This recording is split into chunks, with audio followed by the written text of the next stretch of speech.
പാകിസ്ഥാന്റെ ഭീകര പ്രവർത്തനങ്ങൾ ആഗോള തലത്തിൽ തുറന്നുകാട്ടാൻ വിവിധ രാജ്യങ്ങളിലേക്ക് പ്രതിനിധി സംഘത്തെ അയക്കാൻ ഇന്ത്യ. ഡോക്ടർ ശശി തരൂരാണ് ആദ്യ സംഘത്തെ നയിക്കുന്നത്.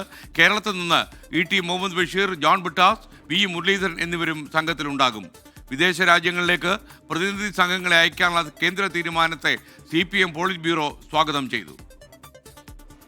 ഭീകരതയെ പിന്തുണയ്ക്കുന്ന പാകിസ്ഥാനെതിരായ ഇന്ത്യയുടെ നിലപാട് അന്താരാഷ്ട്ര സമൂഹത്തെ ബോധ്യപ്പെടുത്തുന്നതിനായാണ് നയതന്ത്ര നീക്കം. വിവിധ ഭൂഖണ്ഡങ്ങളിലേക്ക് 8 പേരടങ്ങുന്ന 7 സംഘങ്ങളെയാണ് അയക്കുന്നത്. വിദേശകാര്യ പാർലമെന്ററി പാനലിന്റെ തലവൻ കൂടിയായ ശശി തരൂർ ആദ്യ സംഘത്തെ നയിക്കും. UK, US ദൗത്യ സംഘത്തെയാവും തരൂർ നയിക്കുക.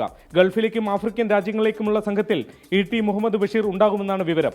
BJPയിൽ നിന്ന് രവിശങ്കർ പ്രസാദ്, ബൈജയന്ത് പാണ്ഡെ എന്നിവരും DMKയിൽ നിന്ന് കനിമൊഴിയും ഓരോ സംഘങ്ങളെ നയിക്കും.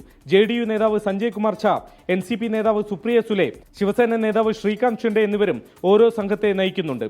MPമാർക്ക് പുറമെ രാഷ്ട്രീയ പ്രമുഖർ, നയതന്ത്ര മേഖലയിൽ പ്രാവീണ്യമുള്ളവർ എന്നിവരും സംഘത്തിലുണ്ടാകും.